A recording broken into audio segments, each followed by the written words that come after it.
Am I audible? Com check, com check. We can hear you. Thank you. Okay. Let's get rid of that. Let's look at this. We're on Monday the 15th. Nothing due today. Quiz due on Wednesday. Pre-lab Thursday, and then your P3s due Friday. But remember, turn in for your discussion group, turn in a draft, even if it's lousy, turn in a draft of your P3 on Wednesday. And that gives 24 hours for people to review it, and then you have 24 hours to incorporate any of their comments. So please remember to do that. It's the easy 20 points. Okay, so I have this game. You're done? Yeah, you're done. Okay. Simple game. Starts with a splash screen, and then it goes to the gameplay. And I'm going to press the up arrow key. I'm going to press the right arrow key. Turns the thing to the right, and once I get to the side, it just goes along the side. Once I go on the top, it just goes along the top. Right, so, okay, so I can maneuver this thing. And the idea would be, over time, to add more entities to that little game. So this is just something that I started actually a couple years ago, and every summer I'm like, I'm going to add to this game, and I never have time to add to the game. So it's a game based on an old arcade game called Rip-Off. And in Rip-Off, you have these fuel cells that are little triangles in the center of the screen. And what you do is you patrol the area and protect the fuel cells. And then the computer has alien ships that come in and try to drag the fuel cells off the screen. As long as you have a fuel cell on the screen, you get to keep playing the game. And I started playing it in like 1980 or thereabouts. And what I liked about it was the first cooperative game I'd ever encountered, because when you played as two players, you didn't play against each other. You actually played both together and coordinated with each other to try to protect the fuel cells. So how would you do that? Well, let's see. It's got a splash pane, it's got a game pane. Okay, so inside the game pane, let's see, let's start there. If you start with the game itself, you're going to have probably a generic ship class. And then you can extend that to have the player ship, and you can extend it again to have the alien ships, and you can extend it multiple times to have different kinds of alien ships. Because as the levels get harder, you want them to get faster and maybe be more aggressive, right? So that's how you would set up the basic game. It's the same as the sheep-sheepdog game. You know, generic animals, sheep and dog, but instead it's generic ship, player ship, and alien ships. And then to control that, you would want a controlling class, a game controlling class. But then you have to worry about how to put all this into the GUI, right? The game exists. The game is the model, not what you see on the screen, right? That is not the game. The game is the model that has all the data of where the ships are and where they're going and how many fuel cells you have left. That's the game. The thing you see on the screen is just the view of the game. It's the presentation to the user. So in order to do that, you need to put the game controller, the game controller contains the entire game, right? Because the game controller is going to have a player ship object, it's going to have alien objects, it's going to have fuel cell objects, and it's going to manage the game or control the game. So inside the game where you're playing the game, which I call the play pane, you would build a game controller. And the way the GUI interaction works is I was pressing the up, down, left, right keys. When you press the up, down, left, right keys, you're just tying action to that pane so that if those keys are pressed, then the GUI will tell the controller, hey, the user wants you to speed up the ship. And then the controller will say to the ship, hey, speed up. or if you press the down arrow key, then the GUI will tell the game controller, hey, the user wants you to slow down the ship, and then the game controller will say to the ship, slow down. But there's a slight wrinkle in here because of that splash pane. Well, if we look at the, let me see the UML for this thing, it's going to look as you would expected. There's our generic ship, and I extend it once for the aliens, which we didn't have any in that. I don't have any of those yet. We extend it again for the player ship. All of that is going to go into the game manager. Now, I don't have the diamond from the alien ship to the game manager yet because I didn't make it yet.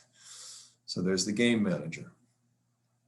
And then you take the game manager and you say, okay, the play pane has a game manager. So now you have, this is the tie between the view and the model. Remember, model, view, controller. So we have the view, and that's what the play pane is. And then the way you get the controller in there that ties the model and the view together is the play pane actually has an object of the pane of the game manager in it. And that way, whenever we do something, whenever we do a left, right, up, down arrow key press, then the play pane can tell the manager what to do. And then, as you would expect, that play pane gets created in the main GUI, right? The main GUI just builds a play pane object, puts it in a scene, and puts it in a stage, and then shows it.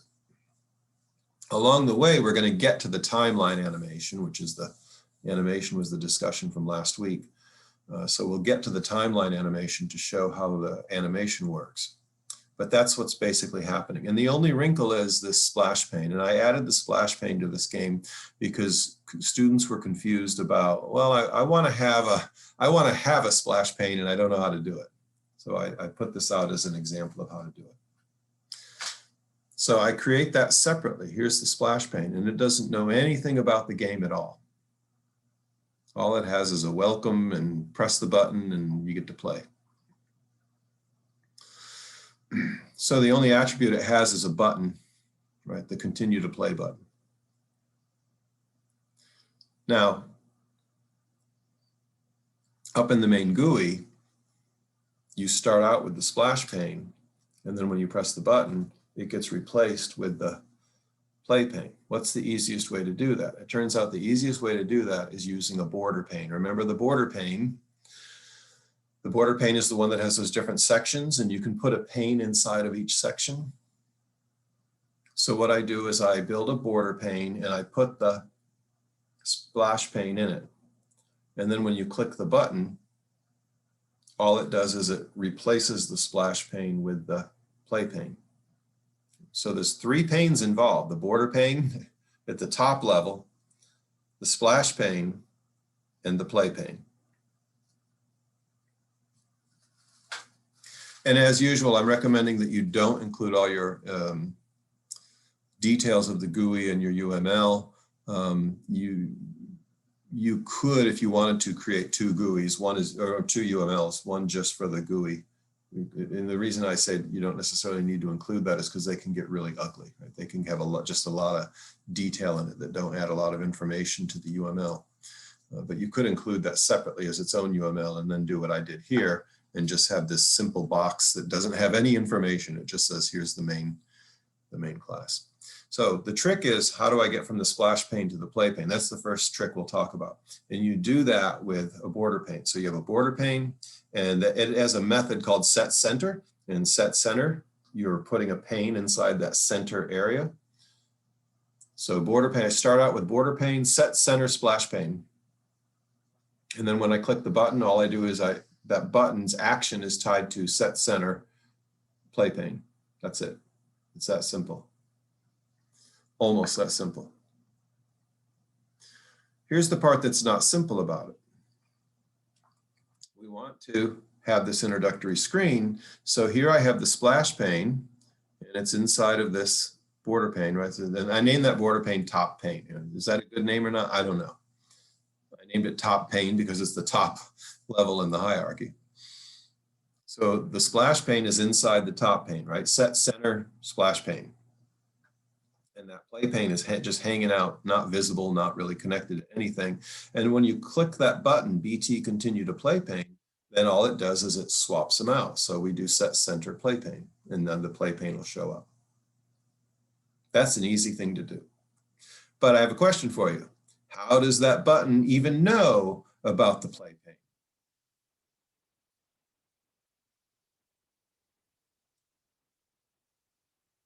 What was the number one reason for object-oriented design again?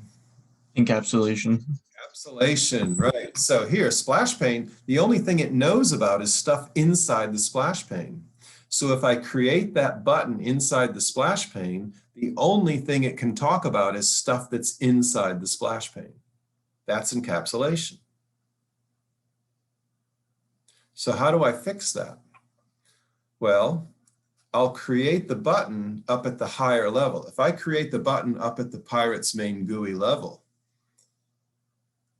then that button, because it's inside the Pirates main GUI, let's see, the Pirates main GUI knows about the top pane, the splash pane, the play pane, and the button. So now the button has access to all the different panes if I create it at the top level. But if I create it at the top level and I want to use it in the splash pane, what do I have to do? Well, I'm going to take and create it at the top level, but then hand that button to the splash pane. So that's the way it's done. I create the button at the top level, and then I create the button at the top level up in here inside of Pirates main GUI. Notice I've extended that box. So now the button is inside Pirates main GUI. The splash pane is inside Pirates main GUI. The play pane is inside Pirates main GUI. Now that button knows about all the panes. Knows, right? I'm anthropomorphizing. And the way that looks in code, if I start out with the splash pane, it's pretty simple. All it does is I extend pane, and all it does is basically positions the button, and then it positions the image. So if you remember when we started here, we have that image and we have a button. That's all I did, is I positioned the button in the image. And I could have done it as in the constructor, and for whatever reason I chose not to. Then we go to the play. Okay, so that's all it does. The constructor is null, trivial. Now, are there any attributes in this class?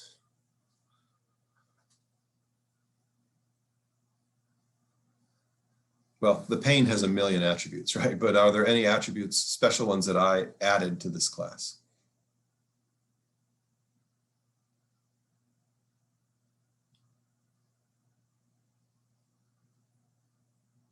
How do you know when you have an attribute, right? Go back to basic definitions. You know, there's a lot of clutter here because we're talking about the GUI objects and the structure of this code. That's clutter. What's the basic definition where you know that you've got an attribute? The basic definition is it's the button. Yeah. So the button is an attribute. And how do you know it's an attribute? There it is, line 20. How do you know that button is an attribute? It's outside of all the methods, right? So that's the bottom line definition. If things are created outside of the methods, then they are attributes. If they're created inside the methods, they're local variables to the method, and they can only be referenced inside the method. But since button is outside the method, then all the methods can reference it if needed. Now, on line 20, did I actually create a button? Or did I create a button object, let me say?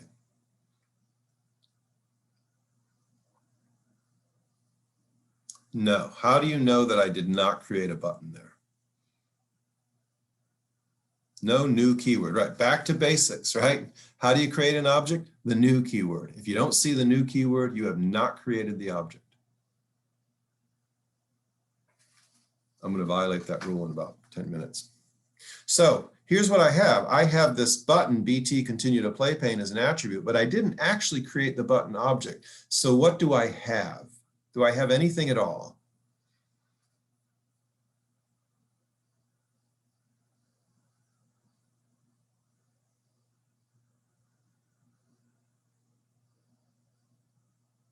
I have the handle, exactly. So remember, the name of an object is really just a handle.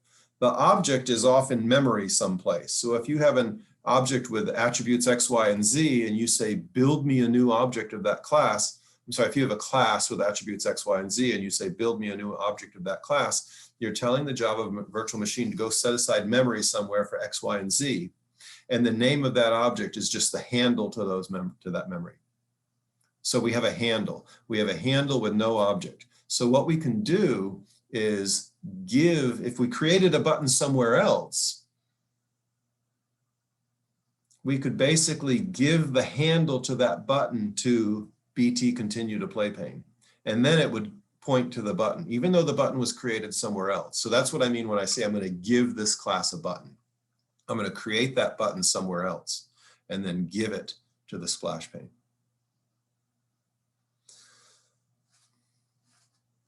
Now, why did I create the splash pane separate as a separate class? Why didn't I just put it in Pirates main GUI? Pirates main GUI is the thing that sets up all the GUI stuff, right? So why would I create this separate class? Why go to all that trouble? Is there value to it?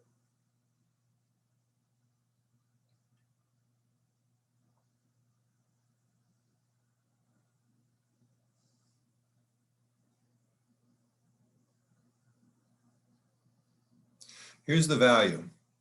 Should be the value. Number one, I actually needed to make a brand new class because I needed to add the button. I wanted that button to be there. So I did that. And number two, anytime you're laying out a GUI, you're going to have, see these lines of code here? Set X, set Y, and add to the pane. And here for the image, it's finding the image, set X, set Y, set the height and width, and add it to. That's a lot of clutter. That's just a lot of clutter. It's visual clutter. It's not doing much, but it distracts. If you were trying to read a file, it's confusing to just read through that if that's, if you really weren't interested in that. So get it out. Get it out of the main GUI. And this is an awfully simple pane, this splash pane. It's only got 2 elements in it. Most of your panes will have more elements than that, meaning they're uglier than that. Get those details out of the way. So I can replace all this ugly detail inside of main GUI with one line of code that says, build me a splash pane. Now, because I didn't do it quite right, I actually have 2 lines of code. One is, or 2 or 3. One is build me a splash pane, and then I have, here's the button and here's the image. So I could have done it simpler than that by putting some of the stuff in the constructor. And then the same thing with the play pane. The play pane has a lot of junk in it. I'm just going to show you the length of it. We're not going to talk about much now, but it's 98 lines of which 26 or so. So we're looking at 70 lines of code. Why put that in the main GUI? Most of those lines of code are just annoying setting dimensions and positions. And it's too cluttered to look through. So instead, I can replace this with one line of code in the Pirates main GUI that says, go build me this play pane.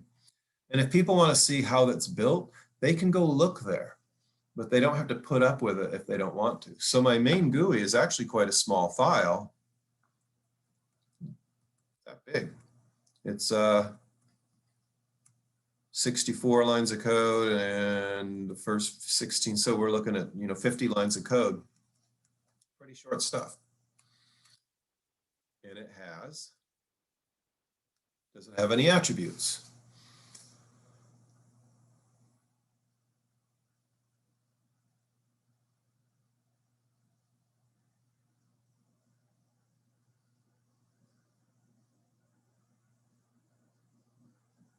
If the button is actually correct, do we need the button handle in the splash pane to code? Do we need the button handle in the splash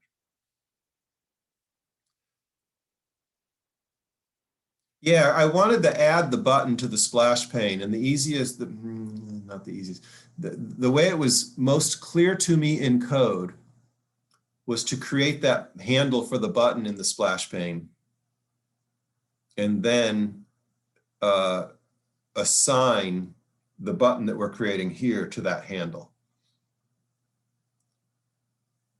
That's why I wanted the handle in the splash pane. To me, it was easier. You could have added,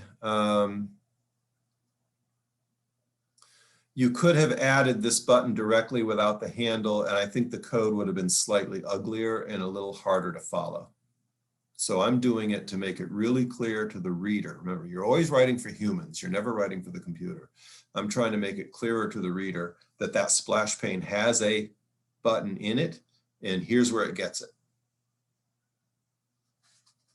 If you don't create that as a specific attribute in the splash pane, then it's not obvious from the code that that splash pane has the button, has a button.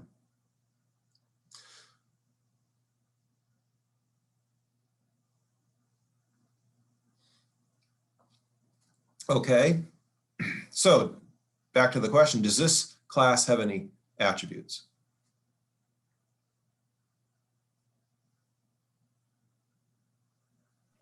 Yes. Yes. And how do we know they're attributes? Because they're outside all the methods. Right, they're declared outside, right. And it doesn't matter how ugly it looks, right? It doesn't matter how distracting it looks.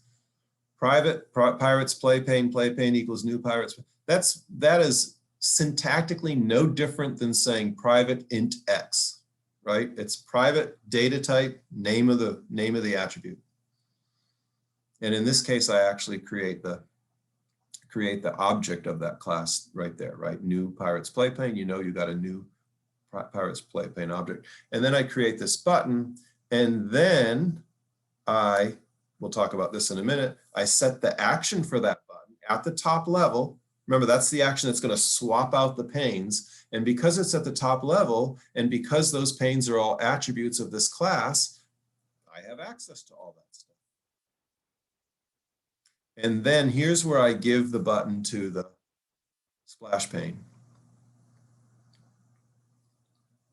BT go to play pane is the button that was created at this top level. That's really, that name is really a handle to a memory space. So when I say set BT continue to play pane, it's a simple setter and getter.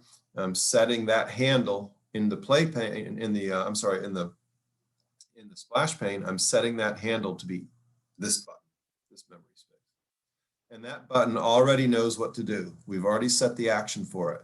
We've already told it that when this button is pressed, you run the transition to play pane method.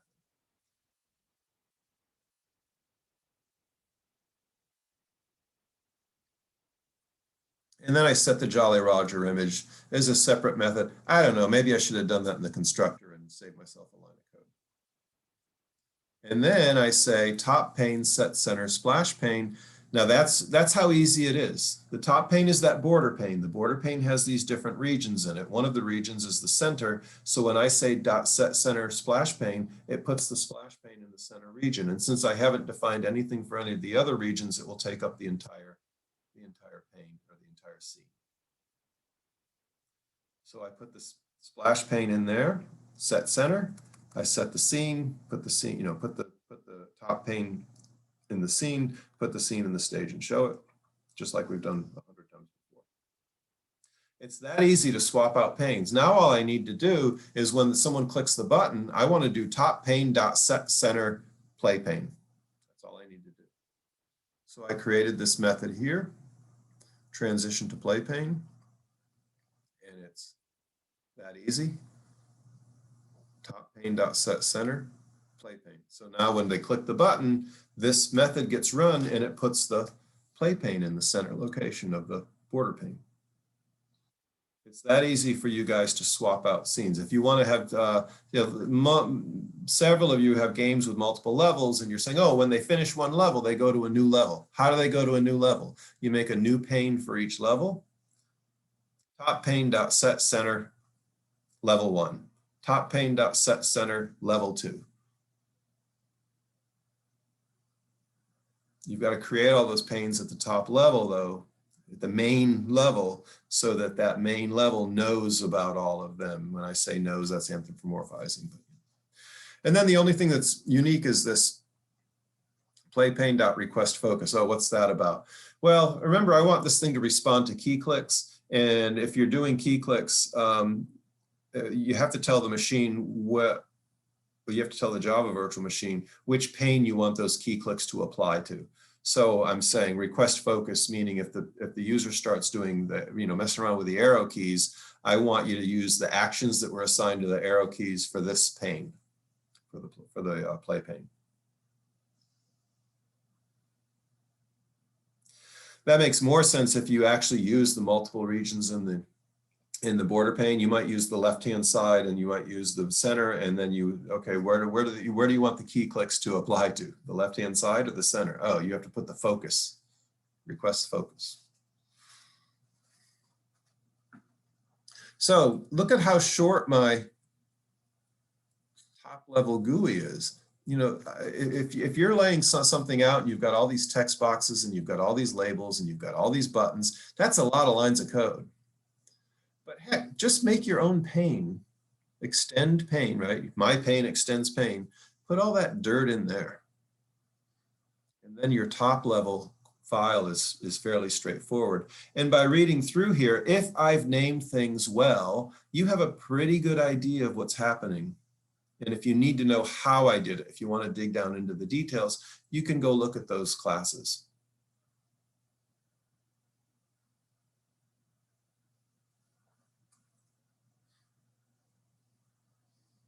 So that's how we get that. Now there is one wrinkle. The good thing about attributes is that all the methods in a class have access to the attributes, right? All the methods in the class get to set those values or view those values and use those attribute values. So that's the good news. Normally, in order to do that, what do you have to do first? So if I have this,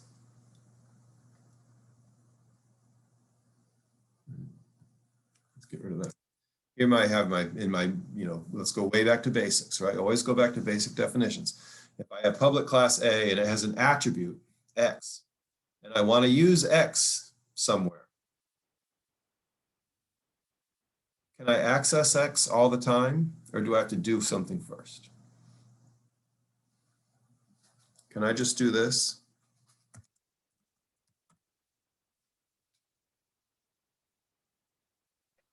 I believe you need to make a getter for X in order to do that, or a setter if you want to set it equal to 12. Okay, so let's do a setter. You're right. That's by far the normal way to do that, right? Public void set X int new X equals new X. So can I do this?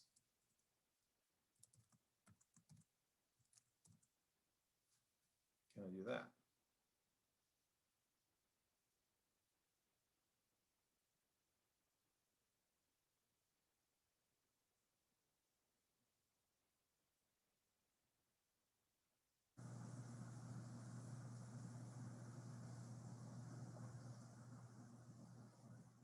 Are you coding it and running it? I can't do that. I cannot do that. And you're going to get an error that says something like non-static reference used in static context, or non-static reference cannot be accessed in static context. Remember, main is static. What does that mean? It means it always exists, right? Even before we make an object of this class, main exists. But I don't have that attribute until I make an object of the class. I don't have access to this method until I make an object of the class.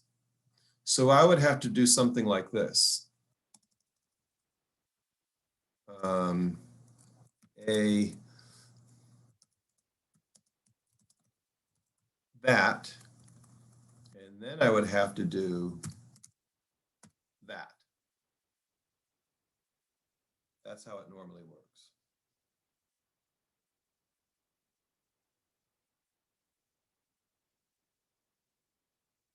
Because I can't reference X until I create X. I don't create X until I create an object of class A. Similarly, I can't use set X or any other method until I create an object of class A.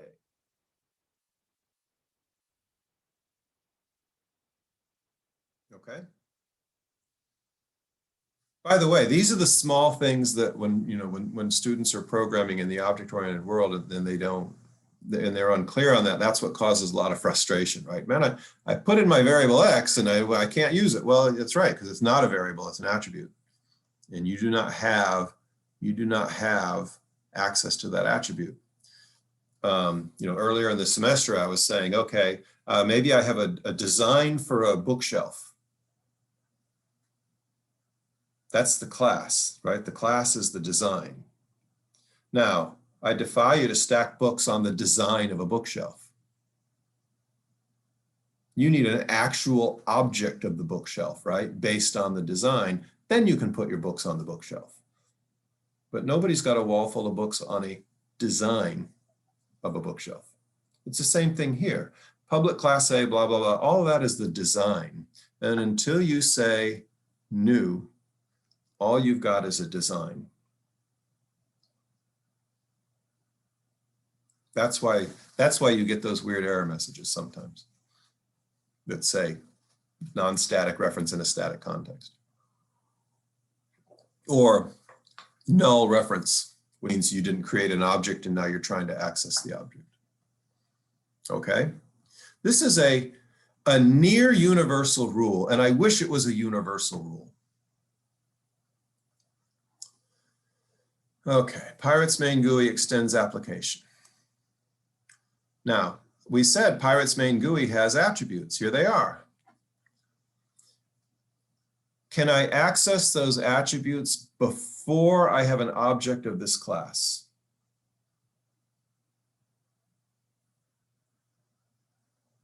Based on the rule we just talked about, should I be able to?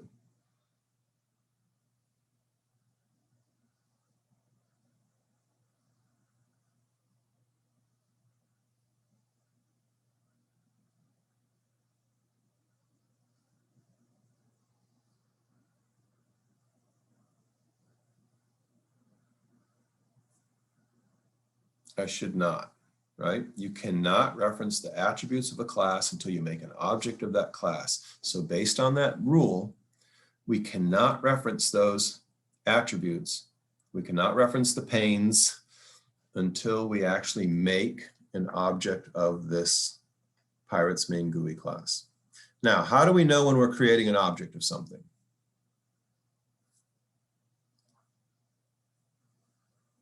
What do you look for? Word new. The word new, correct. Now, show me, here's my start stage. Do I create, using the word new, an object of the Pirates main GUI class in those lines of code? Can you see them okay while they're grayed out?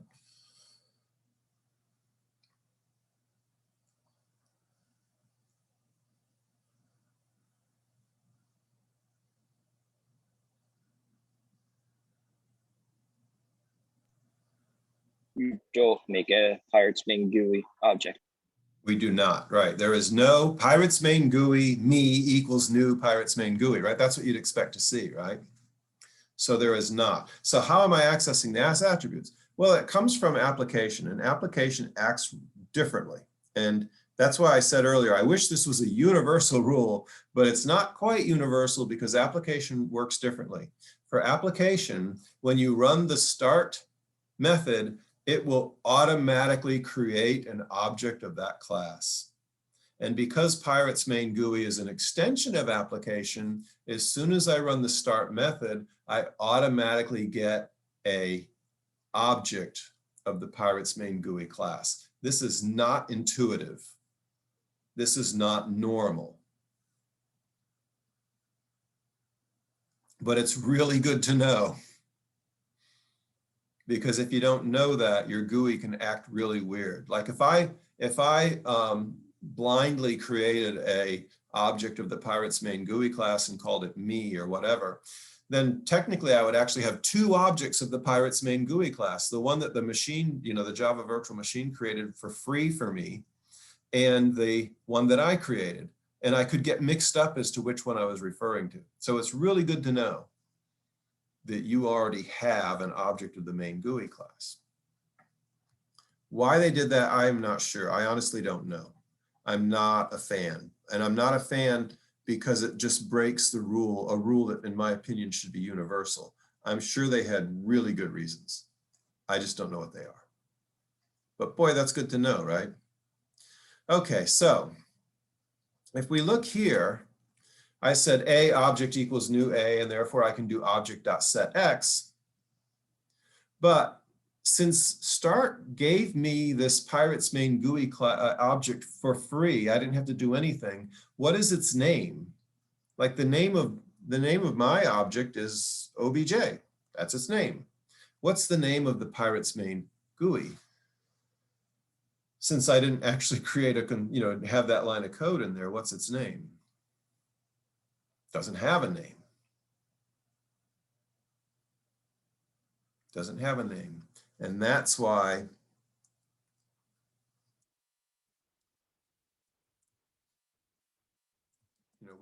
we can do stuff like this, which we shouldn't. We should always use the setters, but we could do stuff like that.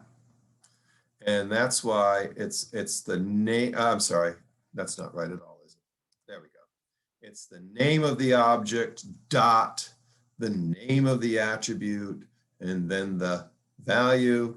And in here, I just have the name of the attribute.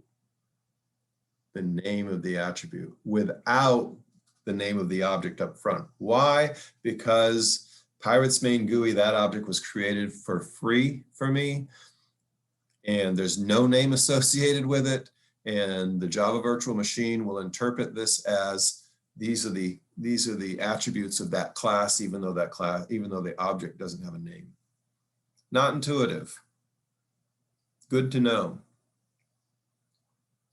You'll see a lot of people put the this dot. It's not necessary. I think students overuse this. Normally you only need to use this when you are trying to disambiguate between things. So as you can see, I don't need to use this.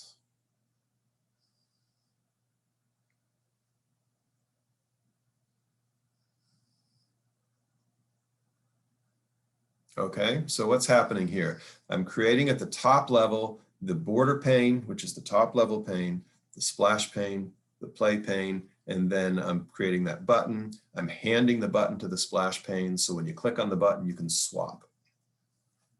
And doing these at the top level is the way to go, but be aware when you do this at this top level that extends application, you don't explicitly need to create an object of the class. Not intuitive.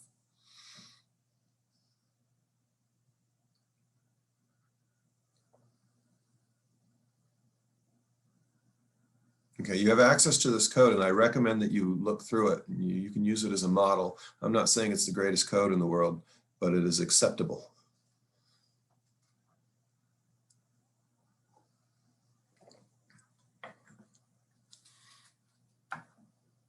Okay, now that's the splash pane, right? So the splash pane, all it did was bring up that image, bring up the button, and we handed the handle for that button down to the splash pane. So when you clicked on it, the button, which was built at the top level and knew about all the different panes, could put the splash pane, could put the play pane in place.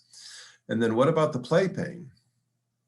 Well, this is a lot bigger. But what we want to get to is, how does this animation work, right? How does this, that's the point of this. When you start out, again, last week we did the bounce ball animation. Last Wednesday we did that. Bounce ball is the hello world of the timeline animation. And so that's a great first thing to keep looking at. But then this shows you how you can add to that for those of you that are doing maze games, missile command games, and zombie games, and platformer games, right? They're all going to follow this model. They can all follow this model just fine.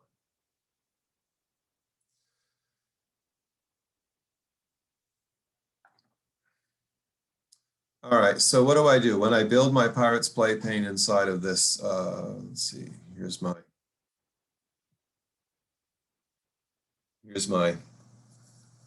attributes. Now remember when I was showing this on the screen, all you saw was a circle moving around. And I have a circle and a line. That's all I have for attributes. That's all my graphics, a circle and a line. And the line was just there to show the direction that you were going in, because obviously with a circle, you can't tell very well. And then this Pirates Game Manager, the entire game is contained in that Pirates Game Manager. If we go back to the UML, there it is, Pirates Game Manager. It contains the player ship, the generic ship. It's going to keep track of whether or not they went out of bounds. It's going to keep track of, you know, if somebody shoots at somebody, if they got hit, that kind of thing. So the entire game, the model, the data is contained in that class. And then all I do is plunk it into the play pane.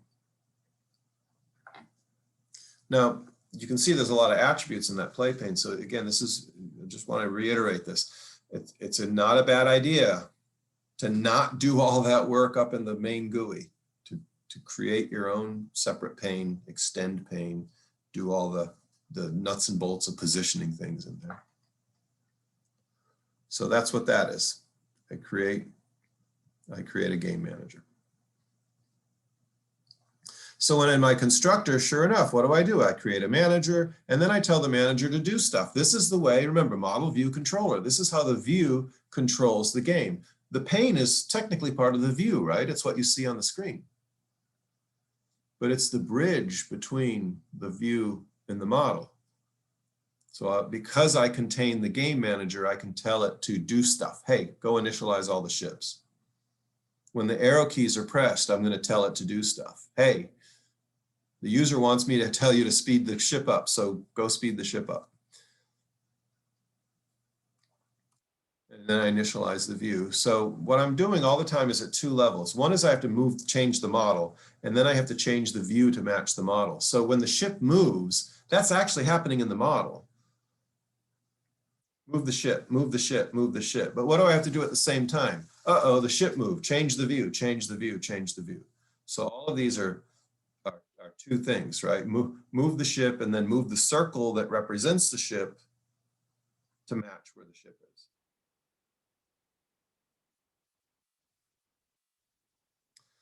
When I initialize the view, I have, what do I have? My circle is player one ship, right? That's my circle. That's the name of it. So I'm adding the circle, and my line is the direction indicator. I'm adding the direction indicator, and then I create the game animation as a separate method. So remember, once you keep your methods small and make them do simple things.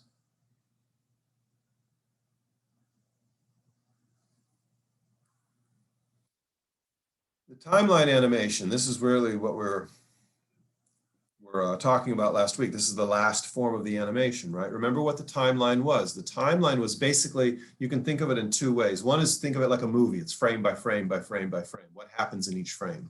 Or you can think of it as a loop that goes forever. And in the simulation world, they call that loop a tick, one tick of the simulation. So in this loop, in this tick, you do all these things. And how long do you want that tick to last? And you could say how long. And then that tick happens again, you do all these things again. So basically you set up a piece of code that every time you go through the tick, this stuff happens. Whatever you need to happen happens. And that's what's happening here. So for the new timeline, I'm saying they do this new keyframe, that's just syntax stuff. Duration milliseconds 50. So every 50 milliseconds, I get a new keyframe. Every 50 seconds, I get a new tick, however you want to view it. That's 20 frames per second.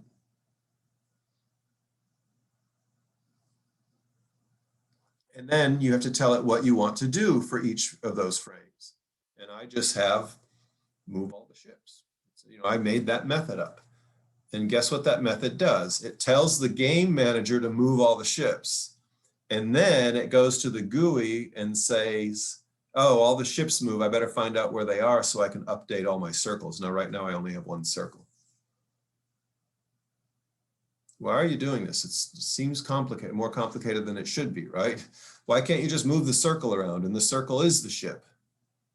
Well, that's may be simpler up front, but it gets far worse the larger projects get.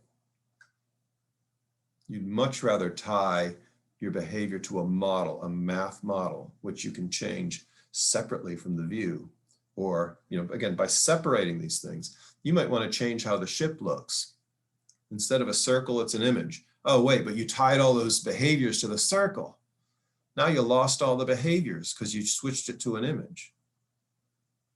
Oh, but if you didn't do it that way, where all you did was swap out the circle for the image, but all the behaviors are in the model, it's that easy. You change this, you get to change that for free.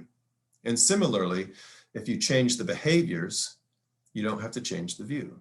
So this separation of concerns is a useful thing. It's one of the big benefits of object-oriented programming, is as long as you don't change the interfaces between objects, you can change the guts of the objects all you want. It's a code reuse and code maintenance benefit.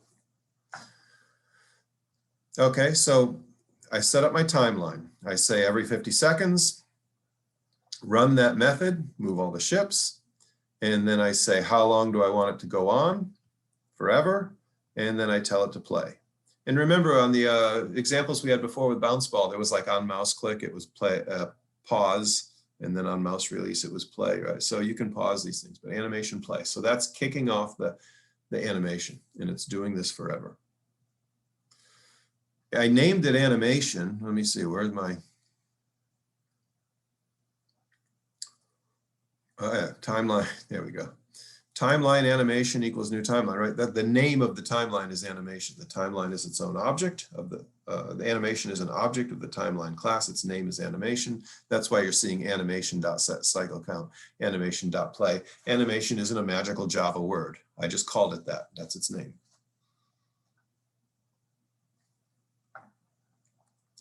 And then in order to get the player controls going, I did use the this keyword there. I should check and make sure I need it. I think I need it.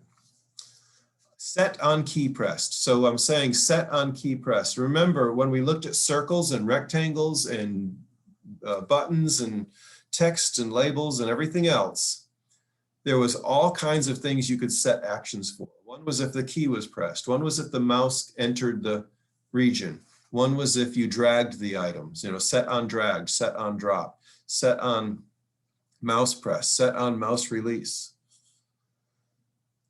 There's a lot of those. There's like 30 of those. And one of them is set on key pressed.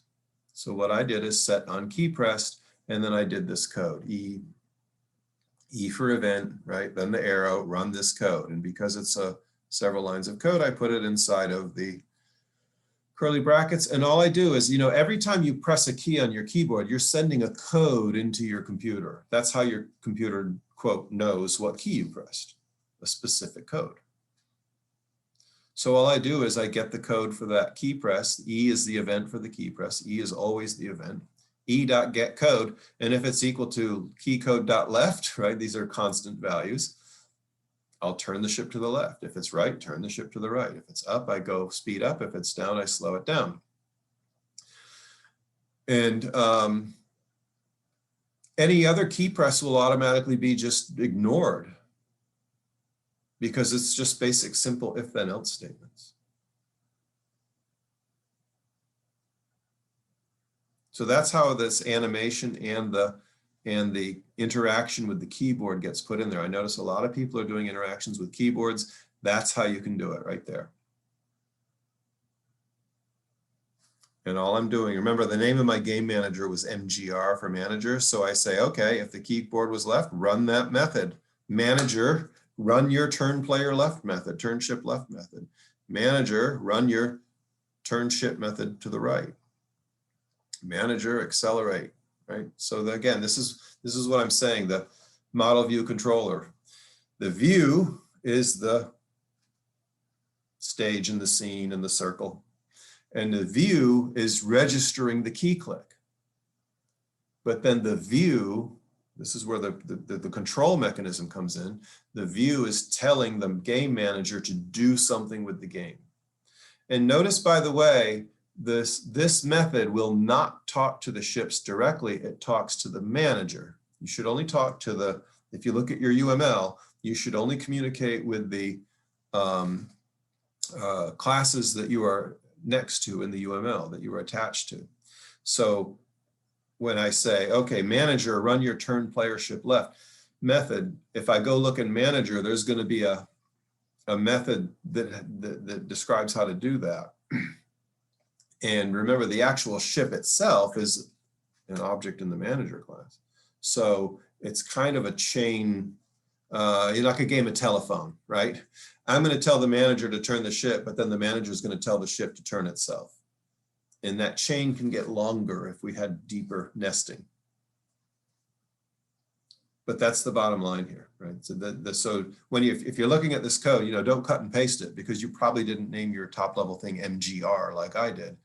MGR is just the name of the manager. It's the name of whatever your class is, dot whatever method you want to run in that class. And it should always be one away. Okay, we're a little late. Do you have questions before we go? By all means, look at this stuff and critique me and try to change stuff and see if it works.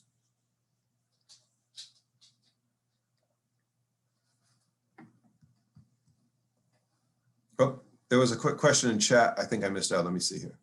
Is timeline imported? Yes, timeline was imported. Yes.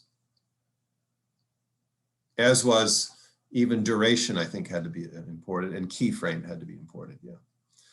And again, that's one of these reasons these examples are helpful, because that's how you learn what to import for these different things. Other questions?